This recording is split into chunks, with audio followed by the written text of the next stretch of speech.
So this is the Essential phone, and I'm just going to go and unlock it here so everybody can kind of get a shot of it in the audience. And we're also projecting it. And what you'll see is it has some unique attributes to it. Obviously, the screen is pretty much as full of a screen as you can get.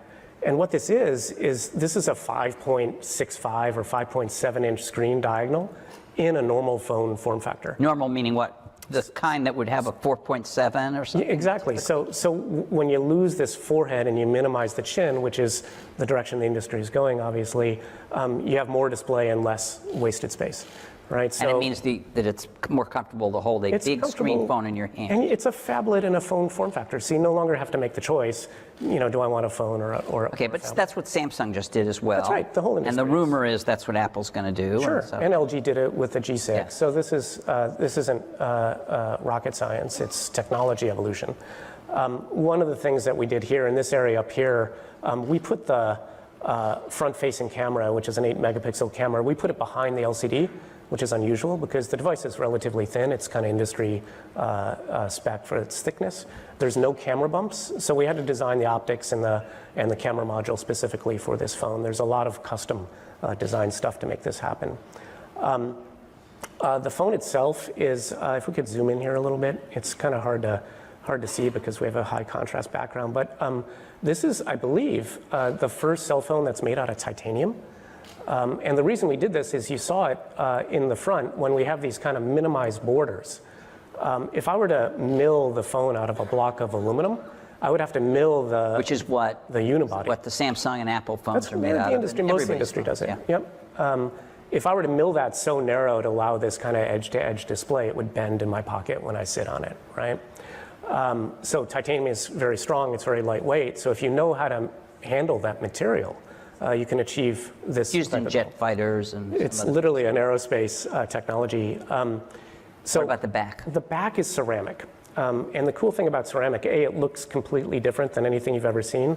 It's a mirror-like finish, and we also have a matte version. You'll see that on Essential.com's website. It's RF transparent. Ceramic's RF transparent.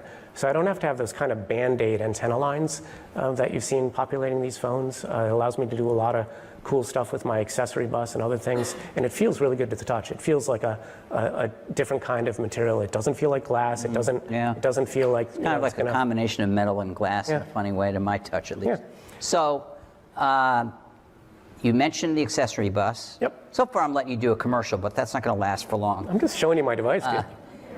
Talk to me. This is the accessory bus, right? These two pins. Yep. So you'll see these two pins here. Well, look. But you have a connector on the bottom. Of course, we have a connector. Yeah, there's a USB-C connector on the bottom. Which is the new trend in that. So what's stopping us from making all connectors wireless? Your earphones are wireless. Yeah. You can wirelessly charge, right? So at what point can we just make everything wireless is the question. So building a device that has some of those ideas built into it, incorporating a normal port during this transition, including the wireless technology, that's a success. Now you say this is wireless, but it looks physical. It looks like just two. Yep, those are alignment pins. So when you mount an accessory on it, it's magnetic, it's a magnetic accessory bus. There's a very, very near field 60 gigahertz RF chip embedded in there. And what that gives you is it gives you wireless USB 3.0. Oh, so the pins just hold the accessory there, but they provide power. But the electronic connection is actually wireless. Wireless. Yep, it's USB 3.0.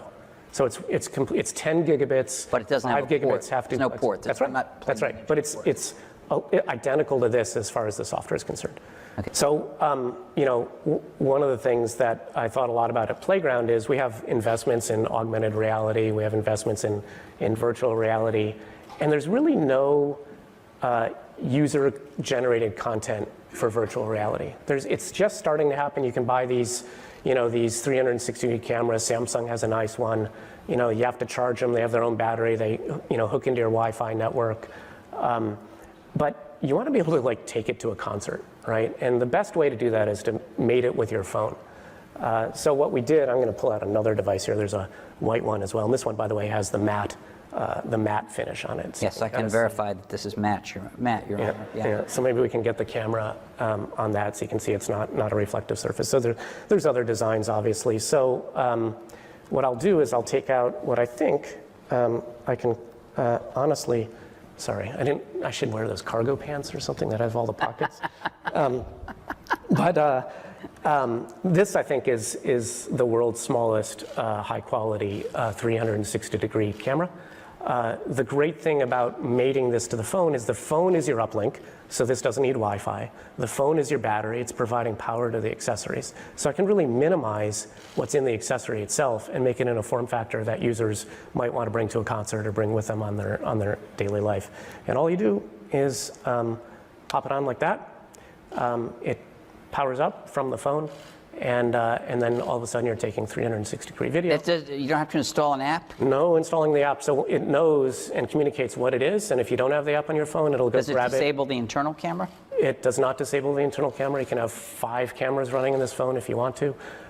This is a 4K after stitching, so I'm going to try to, if you can kind of get the screen here with the camera there. There we go. So, normal camera as I move the phone, but when was the last time you could do this, right?